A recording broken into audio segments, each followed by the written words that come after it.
Welcome to Karma Chronicles. Please like the video and subscribe. Let's begin. When I opened my eyes, the first thing I noticed was the ceiling. Plain, sterile white, with a faint crack running diagonally across one corner. I was alive. That realization landed slowly, like mist settling on my chest. Then came the pain, not sharp, but everywhere, like my body had been unplugged and rewired by someone with shaky hands. A nurse noticed I was awake and leaned over with a practiced smile. "Good morning, Nadia," she said, checking the machines. "You're at Eisenfield Medical. You were brought in 3 days ago. There was an accident on base?" "Right. The drone." My breath caught. I was at West Firth doing a late firmware push on a prototype when something went off. The pressure, the shrapnel, the ringing, it had all blurred into a violent kind of silence. "You're lucky," the nurse added, as if luck had anything to do with surviving a malfunctioning military drone. "You've got multiple fractures, burns on your back and arm, a minor concussion, but no organ damage. You're strong." Strong. People love calling women strong when they have no idea what else to say. Has anyone come?" I asked, my throat raw. "Family?" She hesitated. "Your emergency contact was notified." I knew who that was.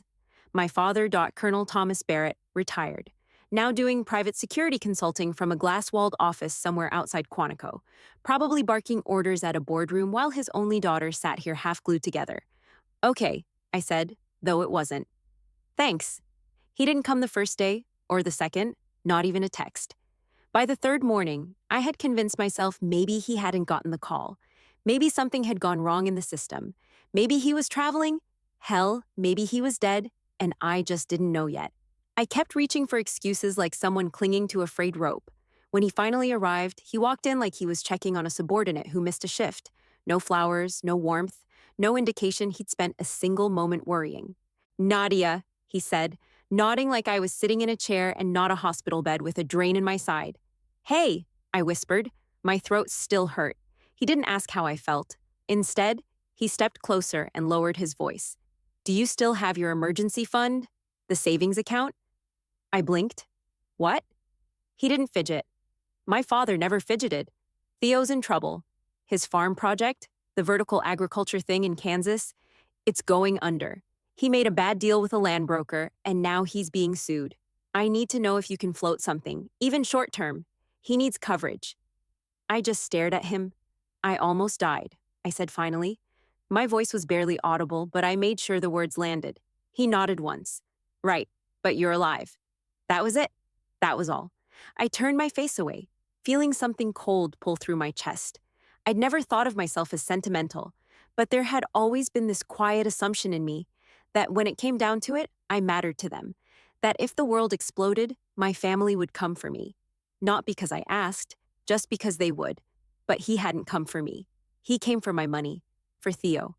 I lay there, jaw clenched, staring at the ceiling crack, knowing something had broken that wasn't in the report, and it wouldn't heal.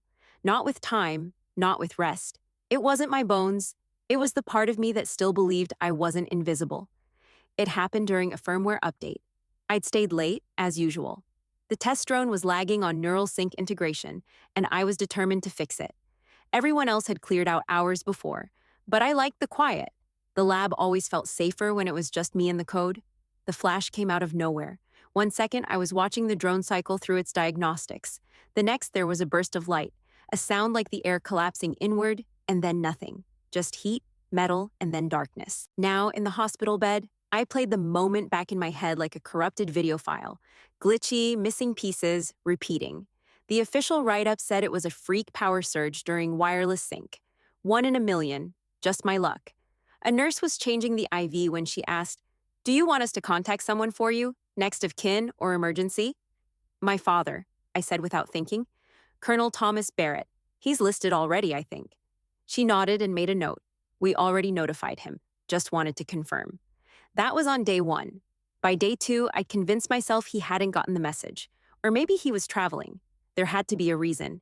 He was always busy, sure, but I'd just nearly died. That had to count for something. On day 3, the same nurse paused as she took my vitals. She didn't look at me. "Your emergency contact responded to the notification, just so you know." My chest tightened. "What did he say?" She hesitated. "Just, He was dealing with something else. That's all it said. Something else. I turned my head toward the window and stared at the blurry tree line beyond the glass. There wasn't even a storm. Nothing to blame this on but choice. Later that afternoon, Lydia showed up. She walked in carrying a sealed paper bag and a clearance-approved comfort plush, shaped like a possum that had definitely seen better days. Hospital gift shop's best offering, she said, dropping the bag onto the table like she was delivering ammo. Don't say I never bring you anything. I blinked at her. You didn't have to come.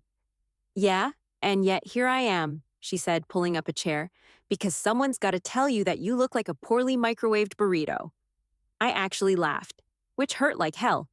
Lydia was a supply clerk at the drone hangar. She was blunt and dry as the desert, but she'd always had my back, from covering for me when I ran over shift by 10 minutes, to sneaking me real coffee instead of the powdered base sludge. She never asked for anything. She just showed up. She reached into the bag and pulled out a plastic container. Also brought you something that's technically soup but tastes like regret. I took it, hands shaking slightly. Thanks. She nodded. For what it's worth, I was there when the news broke. They all kept talking about Theo, not you. I froze. What? Theo's land deal. It's blowing up. He signed with a crooked broker. Millions lost. Lawsuit coming. Of course. That was the something else. Not a war, not a crisis. Just Theo screwing up again. I closed my eyes. Hey, Lydia said, her voice softer. It's not you. This has always been the pattern. I opened them again and met her gaze. She wasn't smiling. She wasn't wrong. And for the first time, I saw it clearly. I wasn't forgotten. I was just never counted. He showed up again the next morning. No text, no warning. Just the sound of boots echoing down the hallway and the shift of the curtain as he stepped in like he had a right to the space. My father stood at the foot of the bed, arms crossed, expression unreadable. He was dressed sharp, khakis, blazer, not a wrinkle out of place. It wasn't a visit, it was a presentation. How are you feeling? He asked, like it was protocol. Still alive, I said, keeping my voice flat. The sarcasm missed him, or maybe he ignored it. That's good, he replied. You're strong, always have been. I waited for something human to follow. Concern, regret, even a half-hearted sorry for the delay. But instead, he pulled out his phone and started scrolling. He glanced up. Theo's situation has escalated. The investors are filing a lien against the land and the equipment. He's looking at a possible default. My mouth went dry. Okay. He needs immediate support. Liquid. Enough to cover the court filing delays and retain counsel for mediation. Short-term mostly. He just needs to stabilize the deal. I stared at him, the IV tugging slightly as I shifted upright. You came here to ask me for money. Again. He didn't flinch. You have that emergency account. I remember you telling me after your last assignment wrapped. That money was for if I lost work or had a medical emergency. I looked around the room. Guess what? He kept going like I hadn't said a word. Theo's not asking. I'm coming to you because this is family, and we have to keep him from going under. I let out a breath. I nearly died. He didn't even blink. But you didn't. That's what matters. There it was. The line. I stared at him like he was a stranger. That's what matters to you? That I'm still around to bail him out? This isn't about bailing anyone out, he said firmly. It's about stepping up.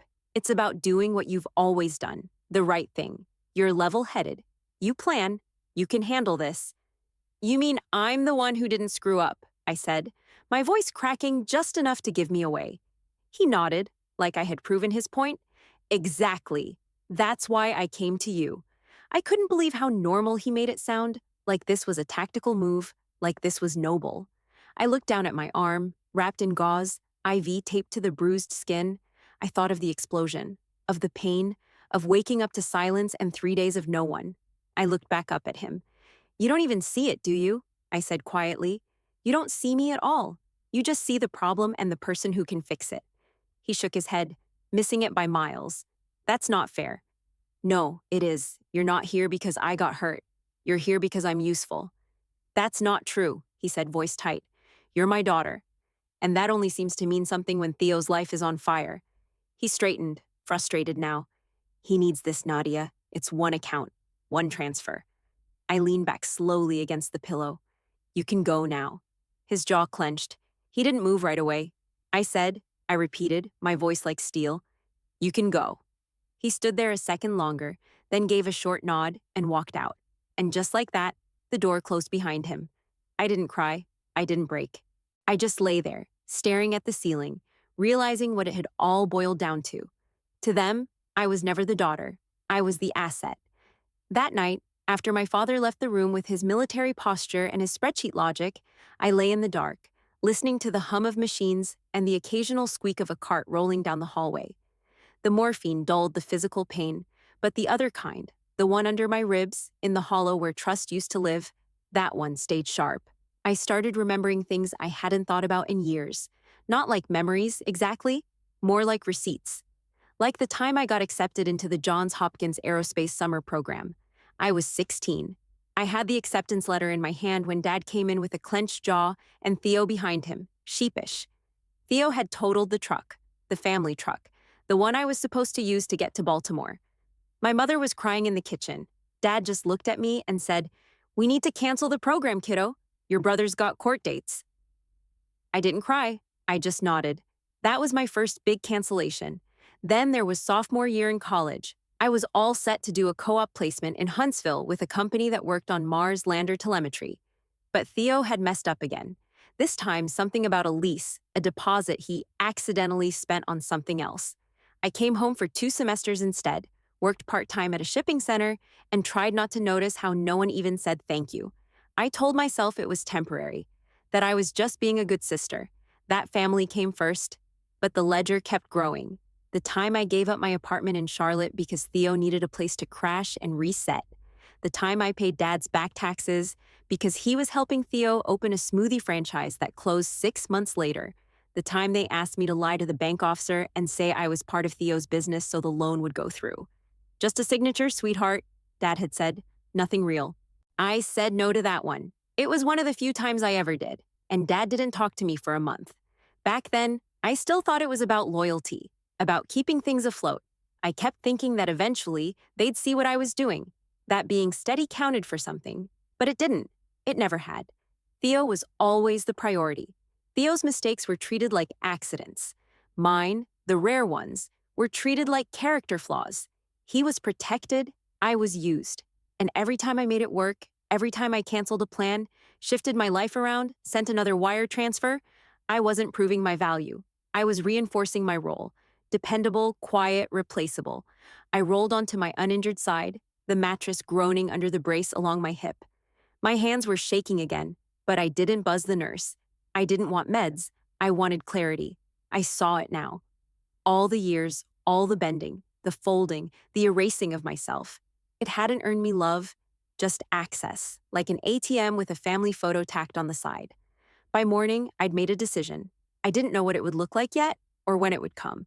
But something in me had closed, not out of anger, out of certainty. He came back on the 6th day, carrying a folder. No greeting this time, no small talk. Just the crisp sound of documents being laid across my tray table, like a contract waiting for a signature. He even brought a pen. Classic black. Military precision in civilian disguise. "I drafted a simple agreement," he said, pulling up a chair, like this was a meeting and not a hospital room. "It outlines repayment terms. Interest-free, of course. 6 months starting from today, just until Theo gets things stabilized." He spoke in that familiar tone, firm, calm, practiced. The same voice he used at my high school graduation when he told me I should have joined ROTC. The same voice he used after Mom died to explain why grief wasn't an excuse to fall behind on deadlines. I stared at the folder, but didn't touch it. "You think I'm going to sign that?" "It's the most efficient option," he said. "If we act fast, we might be able to protect some of Theo's assets from seizure." I shook my head slowly. "You're not listening. You've always been the reasonable one, Nadia. You plan ahead. You're not emotional."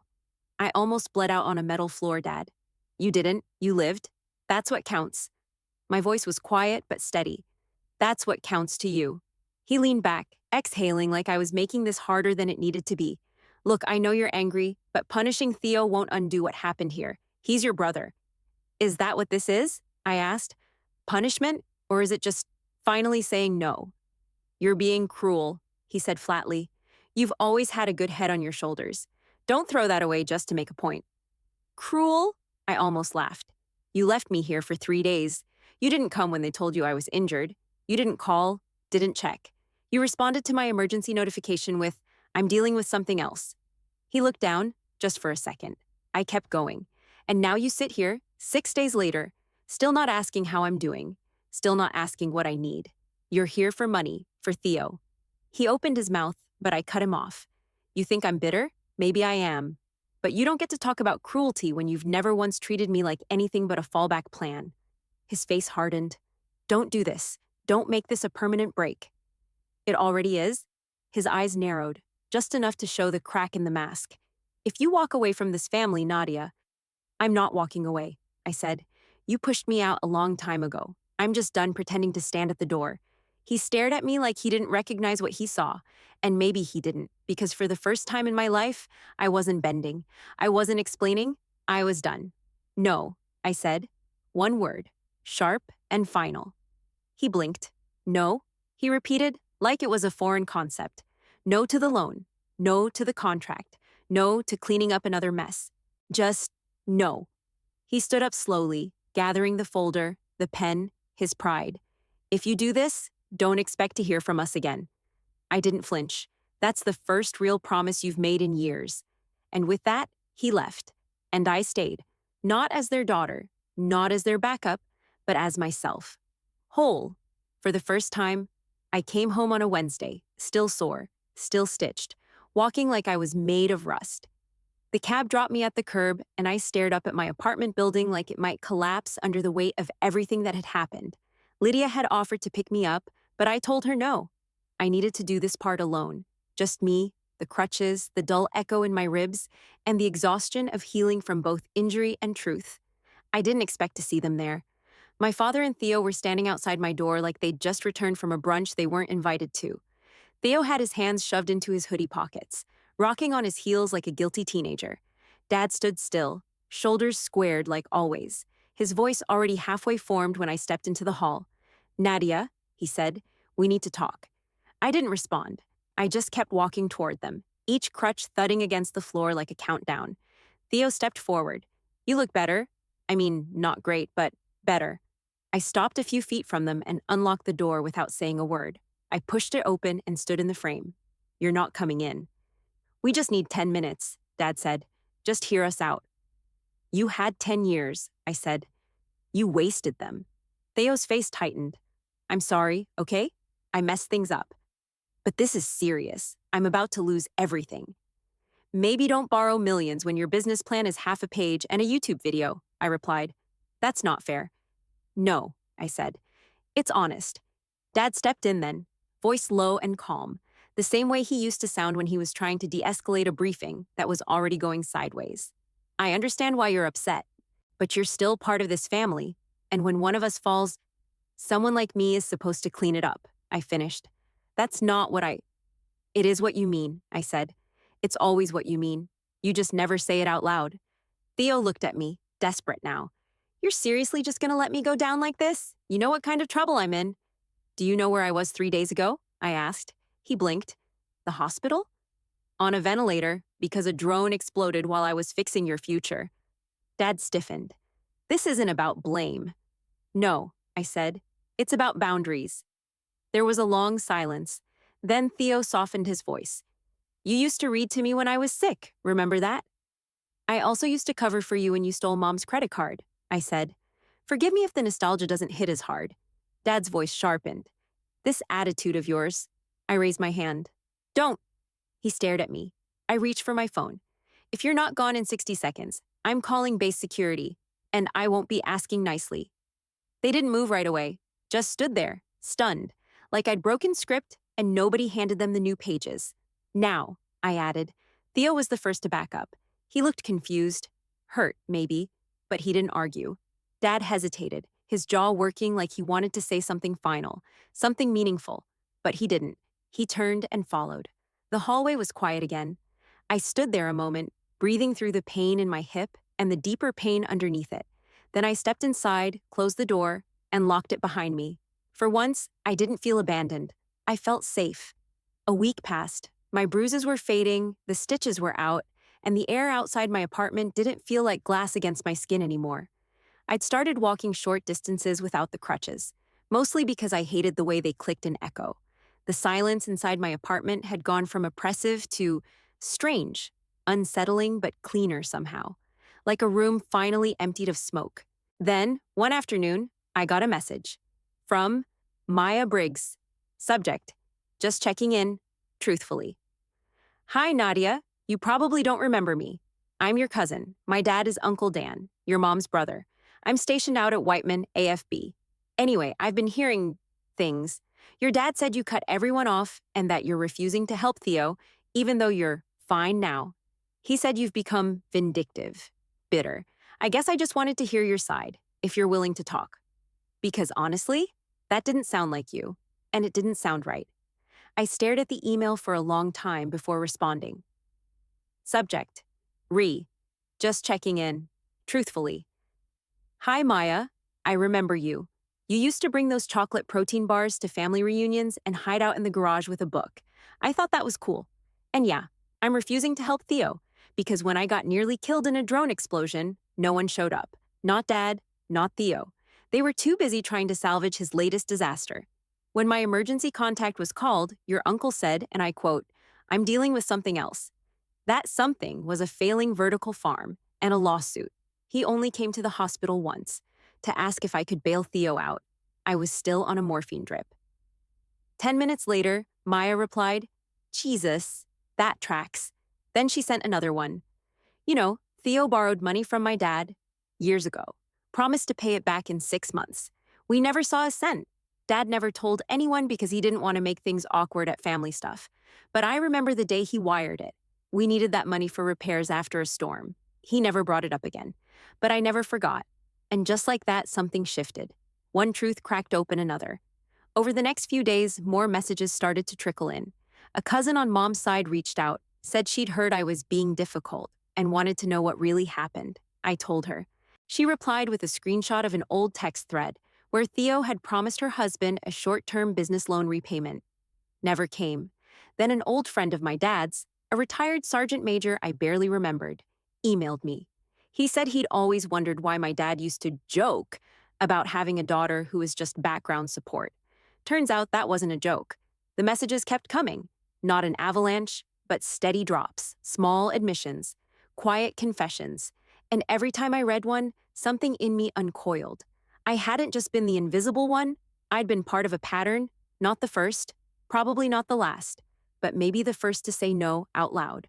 I wasn't alone, not anymore. They had tried to frame me as the break, the bitter one, the ungrateful one. But what I felt now wasn't bitterness, it was clarity, and I wasn't the break. I was the start of the correction. The invitation came in a group text. Maya Briggs, dinner at Aunt June's this Friday, just us girls. No pressure. No paperwork. Lydia already said yes. I stared at the message for a while before replying. My instinct was to say, no. Old habits. Stay small, stay quiet, stay home. Don't be a burden. Don't let people want things from you. But this wasn't that. This wasn't a summons. It felt like space, an open door. So I wrote back, I'll be there. Friday came. I wore jeans and the softest shirt I owned. The one with the tiny hole under the sleeve that no one ever noticed but me. The scar on my collarbone peeked out a little when I leaned forward in the mirror, but I didn't try to hide it. I brought a lemon tart from the bakery down the street. I didn't know if anyone liked lemon, but I liked the color. Bright, like something that didn't apologize for existing. Aunt June's house was modest, tucked into a quiet neighborhood in Silverton, the kind of place where people still had wind chimes and left porch lights on without needing a reason. Maya greeted me at the door with a smirk. You made it. You sound surprised. I'm military. I don't hope. I confirm. Inside, it smelled like butter and something roasting. Lydia was already there, posted up at the kitchen counter with a glass of ginger ale and an unopened jar of olives she'd apparently declared war on. This jar is lying about being twist off, she said by way of hello. I'm not asking for help. I'm asking for backup. I laughed and sat down slowly, careful with the stiffness still lingering in my hip. Aunt June appeared a few minutes later, followed by Aunt Brenda, who I hadn't seen since I was maybe 15. They didn't swarm me, didn't ask how I was holding up. They just said they were glad I came, handed me a plate, and started talking about a raccoon that had broken into someone's bird feeder last week. The conversation meandered about neighborhood gossip, bad TV reboots, why onions should never be served raw. No one asked me for anything, no one tried to fix me, they just let me be. At some point, Maya turned to me and said, "You look lighter." I didn't know how to respond to that, so I just nodded and took another bite of tart. Later, after we'd eaten and Lydia had finally conquered the jar, I found myself sitting outside on the porch swing with her while the others cleaned up inside. "I didn't think I'd enjoy this," I admitted. "You thought it'd feel fake? Or fragile?" Lydia looked over at me. "It's neither. It's just real." I closed my eyes and listened to the wind move through the chimes. For so long, I thought silence meant abandonment. That quiet meant no one was coming. That if I wasn't needed, I wasn't wanted. But here, in this small moment, I realized something different. I hadn't lost my family. I had finally stepped out of the part that never really saw me. And this silence, this was mine now. Peaceful, owned. It had been about a month. The stitches were gone. The limp was mostly gone too. My father and Theo were entirely gone. At least from my phone, my inbox, my door. I blocked their numbers the day after the last visit. There was no formal letter, no drawn-out goodbye. Just absence. Clean. Decisive. It felt better than I expected. I started therapy the week after the dinner at Aunt June's. The therapist, Dr. Felder, listened without flinching, even when I told her everything. The explosion, the silence, the money ask, the hospital folder, the guilt trip parade outside my door. When I finished, she didn't ask if I was okay. She said, "That sounds like chronic self-erasure. It's common in people who've been trained, usually by family, to believe their needs are optional." I blinked. "That's a thing?" She nodded. "You've been surviving by disappearing." Hearing it named like that made my chest feel lighter, like someone had taken off a weight I didn't know I'd strapped on. That weekend, I went through my phone settings and removed Dad and Theo as emergency contacts. Lydia's name went to the top. "I hope I never have to be called," she texted when I told her. "But if it happens, I'm bringing snacks and judgmental crossword puzzles." I believed her.